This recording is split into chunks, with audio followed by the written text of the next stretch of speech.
Hello guys, so alam nyo, madalas rin talaga akong biktima ng impulsive buying Yung bibili ka naman ng gamit tapos di mo naman talaga siya kailangan, no? Kasi nakita ko na mura lang to. Sa mall kasi nung tinitingnan ko to 7,000. Pero tingnan nyo yung bili ko sa kanya. 4,445 pesos, no? So nag-take risk lang ako. Hindi ko sure kung tunay ba siya o hindi.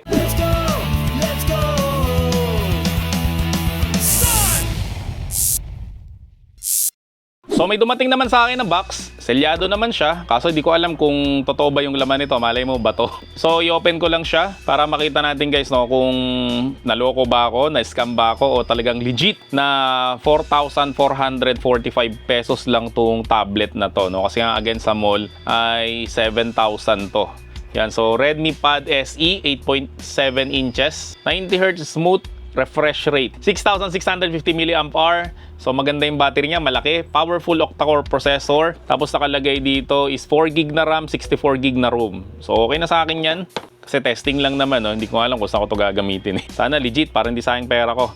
Kasi nga, like ko sinasabi sa inyo, na kapag ka nagtatanong kayo sa akin kung saan ko ba binibili mga item na pinifeature ko dito sa vlog, lagi nyo check yung description section ng video na to para siguradong mga legit yung mabibili nyo, no? Kasi nga dumating sa akin at dinidemo ko nga sa inyo. Bago kayo guys ma-scam o maloko, ako muna yung maluloko. Pag-aari rin siya ng Xiaomi. Yan, so nakalagay powered by Xiaomi HyperOS Dolby Atmos. Yan, so nakalagay hello Redmi Pad, always believe that something wonderful is about to happen. Yun, mukha namang legit kasi may tablet talaga So tingnan nga natin nasa loob. Bangis ito kung may charger pa to. Uy, may charger nga. Grabe, 4,400 may kasama na dyan charger. Ilang watts to? 10 watts lang siya, no? So slow charger siya. Pero at least may charger, di ba? Iba nga cellphone, ang mamahal na Maabot na ng 50,000 tapos wala naman charger Dito mga manual and syempre paperworks. So may tablet naman talaga siya. Bakit ito yung dumating? Alam ko green yung binili ko Green ba to? Hindi, gray siya Try ko nga siyang i-open. Yun, nag-on naman siya. Yun, so legit naman siya guys. Nag-on naman siya. Powered by Android Me. Isa guys sa pinakamagandang brand ng electronics ay Xiaomi. So marami akong Xiaomi na mga product. Kasi hindi lang sila guys sa cellphone. So meron rin silang mga appliances. Yung mga CCTV ko dito is Xiaomi. Yung aking robot na vacuum cleaner, Xiaomi. Yung aking tower fan is Xiaomi. Yung aking air purifier, dalawa, Xiaomi rin. Tapos may Redmi Pad Pro rin ako, yung 12 inches. Tapos meron rin akong cellphone na Xiaomi, no? So marami akong product ng Xiaomi. Yan, so nararamdaman ko na kung bakit siya mura. United States, kung sanay ka kasi sa mabilis na gamit, mararamdaman mo Laging binibili ko mga flagship na mga phone and syempre flagship na tablet. Kaya ramdam ko yung gapang niya Okay, so next lang natin to ng inex. So yung screen niya medyo malabo, no? Pero mamaya tingnan natin, baka naman pwede pa yung linawan. Kasi meron rin naman tong variant ng 128GB. Pero 64GB lang pwede na sa akin, no? Mukhang wala tong SIM card. Kasi butas, dapat butas to pag SIM card So ito ay sa micro SD card niya. Ayan yung unit price siya talaga 6,999 pesos. Pero nakuha ko siya 4,445 pesos lang. Yan, so next lang natin to. Next. Masarap talaga yung mga tablet na maliliit, no? Magaandang. Kasi, di ba, meron akong vlog about dun sa Red Magic na Astra na maliit lang siya. Maganda yung battery nito 6,650 mAh. No, so mas matagal siyang malobat kaysa dun sa isa kong Samsung na tablet. Yan, so login ko lang yung account ko. Okay, responsive naman yung kanyang keyboard.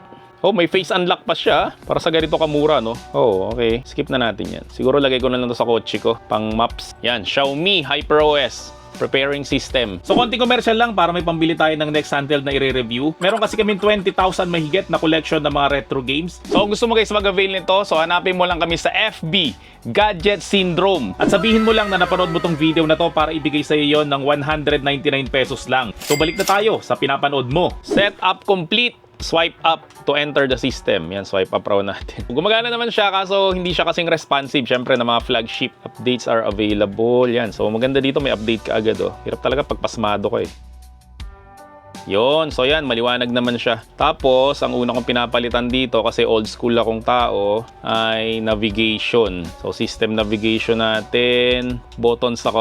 Hindi ako sanay ng walang button dito sa ilalim So, expected ko naman na ganyan yung performance siya. Siyempre, mura lang to eh. No, iba kasi hindi nila binibase yung kanilang expectation dun sa presyo na binayad nila. Syempre, yan lang yung binayad mo, yan lang yung makukuha mo. Kung gusto mo nang makamura ka, tapos maganda yung performance, bumili ka ng second hand. Kaso nga lang, syempre, second hand, di natin alam kung ayos pa ba yun o hindi. No? So kapag ka brand new, expect mo yung ganyang presyo. Tapos syempre guys, ibagay mo rin yung expectation mo doon sa binayaran mo. Siyempre, pag mahal, expect mo na maganda yon. Kaya nga magreklamo ka kapag mahal. Pero kapag kamura mo nabili, tapos hindi ganun kabilis, syempre lower your expectation. Yan, update ko nga muna tong YouTube. Kanina ko pa hinahanap yung update button eh. So gusto ko lang marinig yung sounds niya, tapos mag-download tayo ng konting games para makita natin guys yung performance niya sa mga games, no? So again, don't expect too much kasi hindi naman siya ganun kamahal. Pero ang ganda ng size nito, kasya lang sa isang kamay ko. So yun nga pala, nakalimutan ko ipakita sa inyo yung aesthetic, no? So 8.7 inches to, tapos dito yung power button, tapos yung volume rocker niya nandito sa taas, speaker. Ito guys is IR blaster, no? So ibig sabihin niyan kung may mga appliances ka katulad ng aircon, ng TV, no? So pwede mo siyang kontrolin dito. So nakita na nga natin to kanina na wala talaga siya SIM card, no? So meron lang siyang lalagyan ng micro SD card. Tapos dito 3.5mm jack yung mic, and syempre yung USB Type-C na charging port niya, and mayroon rin siyang speaker pa dito, no? So stereo speaker siya. Tapos meron na rin siyang camera. Syempre don't expect too much sa kanyang camera. Sa harapan niya rin may camera na rin. Item no? Ayan, medyo matigas yung kanyang zipper kasi bagong-bago nga. So ganito guys yung itsura ng hard pouch niya. So meron siyang lalagyan dito ng mga cartridge. So ilagay ko lang siya, no? So flexible siya. Okay, so maliwanag naman siya. Pag tiningnan mo ng pagganito, okay pa rin. Pag pagganito, okay naman siya, pababa. So ganito guys, okay, pwede to sa YouTube guys. Pwede to sa YouTube. Then ito guys yung Nintendo Switch 2 ko. Yung sound niya, okay na rin, malakas, stereo naman siya. Very nice. Pero syempre may mga magtatanong, no? Pwede ba yan sa Mobile Legends? So again guys, di ako naglalaro ng Mobile Legends, pero para lang matesting natin kung pwede ba siya sa tablet na ganito kamura. Welcome to Mobile Legends. Yon. Grabe guys, okay naman, no? Oh, 60 FPS naman to. Smash them. Baka nga mas mataas pa to sa 60 FPS eh. All troops deployed. Oh, di naman siya naglalag. Tingnan nga natin pag marami ng kalaban. Do not try my patience or rage. Dami naglalaro nito, hindi ako naglalaro talaga nito. Ang huli kong nilaro kasi na ganito, yung maramihan yung kinokontrol eh. Katulad ng Brood War, ng Generals. Pero yung ganito yung may hero, hindi ko siya nilalaro talaga. Is a trial. Yung Dota, hindi pa ako nakakalaro nun. Kasi nung college ako, mahal ang upa sa computer shop. Eh, syempre, pangkakain ko na lang yun. Kasi naniniwala ako na sa pagkain sana, nabusog pa ako eh. Playable to sa Mobile Legends. Yung sound niya guys, maganda rin. Screen niya medyo wash out, pero syempre, Ally has been 4.4 lang naman to, grabe naman. Huwag naman tayo mag-expect ng OLED. Gusto mo ng OLED, gastos ka, 30 mil mahigit. Katulad nung Red Magic na Astra, yung isa ko ni-review, 39,000 yun. So, ganun yung presyo niya. Gusto nyo OLED, di ba? Gusto nyo mabilis. Pero ito sa presyong ganito, pwede na oh. Mas mabilis pa nga ito kaysa sa mga sinauna kong tablet eh. Ito na yung super lolo ng mga games. So kung meron kang tito o tita, lolo, lola, na gusto mong regaluhan ng tablet para makanood sila ng YouTube and makapaglaro sila ng Candy Crush, ito pwede na to. O diba? Smooth naman oh. O ha? Where's the sound? Delicious. Nasaan? Oh, wala. Ganun na ba ngayon? Eh guys, so smooth siya sa Candy Crush.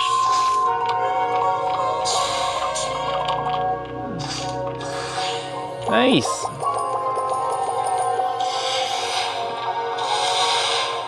Pwede na to guys.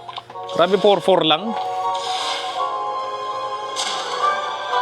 May nilalaro kami dito eh, yung parang Counter-Strike. Ito. Kasi yung Roblox medyo matindi na rin to eh. Kahit dun sa tablet ko na malaki, yung Snapdragon na Gen 1, medyo naglalag na rin to eh. Ewan ko ba kung bakit gano'n, no? So siguro sobrang taas na rin ng kailangan nito na graphics, no? Pero ganyan lang siya.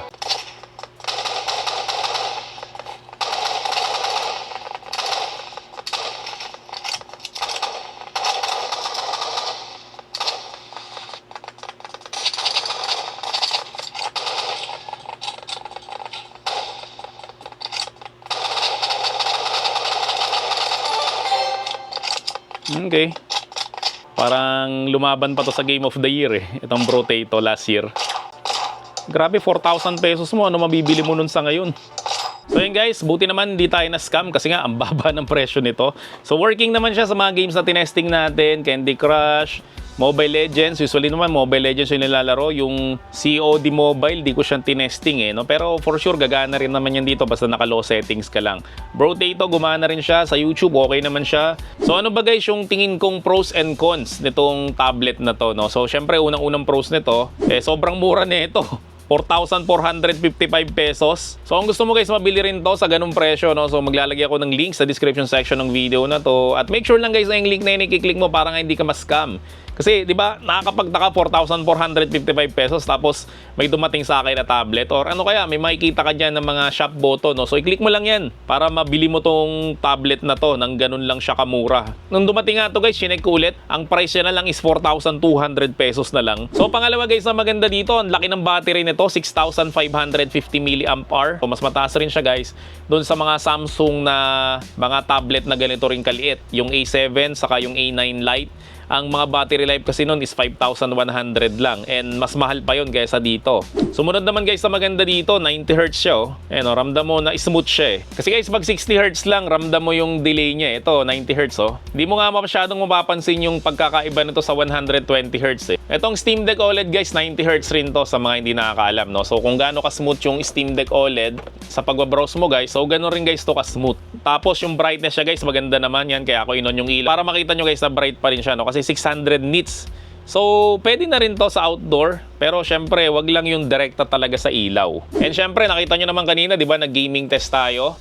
So, ang chipset niya is Helio G85. So, sa Mobile Legends, na usually naman nilalaro natin, ay pwede na rin yun. Saka sa multitasking, kahit papano, pwede na rin yan. You know? So, pag inon mo yung YouTube, okay na rin siya. Nung bumilis to guys, nung in-update ko, no? Kasi kanina hindi ko pa siya ina-update. Kaya medyo parang naglalag pa siya. Pero nung in-update ko na siya guys, yan, tumuli na siya. Kala ko kanina, parang ang bagal niya eh. Hindi naman pala. So, pag bumili ka nito guys, syempre in-open mo, i-update mo kaagad siya. Para maging maganda guys yung performance niya, no? O, di ba? Pag pinipress natin, okay naman. And sumunod guys, yung audio niya, very nice. Kasi stereo siya, dalawang speaker niya. So, masarap manood ng YouTube dito. Try nga natin kung hanggang saan yung quality nito. 720, advance natin. Ayan o, pwede siya sa 1080p. And syempre, very portable to. O, kayang-kaya mo tong ilagay sa isang kamay mo. And subukan nga natin guys, kasya sa bulsa ko. Yan, ordinary bulsa ng lalaki. Ano, kasya ba? Wala naman siyang kasya. Tapos yung weight nito guys is 370 grams lang siya. Parang mabigat yon para sa isang cellphone, pero para sa isang tablet, magaan na yon. So, very comfortable to guys sa one hand use. Ang maganda nga dito guys, so para siyang cellphone na malapad. Kaya pag hinawakan mo siya, komportable. Kasi usually ang cellphone, pag hinawakan mo siya, medyo ano na nakakramp na yung kamay mo eh, no? Ganyan siya. Pero ito okay to. Pag hinawakan mo siya ng one-handed. Kaya nga gusto ko ng mga tablet talaga guys ay mga maliliit lang, di ba? Yung Y700, yung Red Magic na Astra, and syempre ito, pare-pareho sila halos ng mga size. And ang isa pa guys, maganda nga dito, di ba? Usually mga flagship walang kasama, pero ito, sinamahan talaga nila to ng ng charger, oh. Oh, actually may isa pang variant nito na meron siyang LTE, so pwede mo siyang lagyan ng SIM card, so pwede mo tong ipantawag. And sumunod guys, syempre Xiaomi to, kaya meron siyang 3 years na security updates. Katulad ng sinabi ko kanina guys, lagi nyo siyang i-update. Kasi pag ina-update nyo to guys, no, lalong gumaganda yung performance niya. And isa pa dito, sa halagang ganito, meron siyang IR blaster. Para yan sa pag-control, halimbawa sa aircon, sa TV, or yung mga appliances mo guys na ginagamitan siya ng remote, no? So pwede to. Dami niyang feature, no, para sa 4,455 pesos, 3.5mm jack. Diba, inaalis na to sa mga cellphone kasi usually mga cellphone ko wala nang ganyan, pero ito meron pa rin siya. So ano ba yung mga cons naman na napansin ko dito? Unang-una, syempre mababa na yung kanyang resolution. Kasi ang resolution niya guys is 1340 by 800 pixel.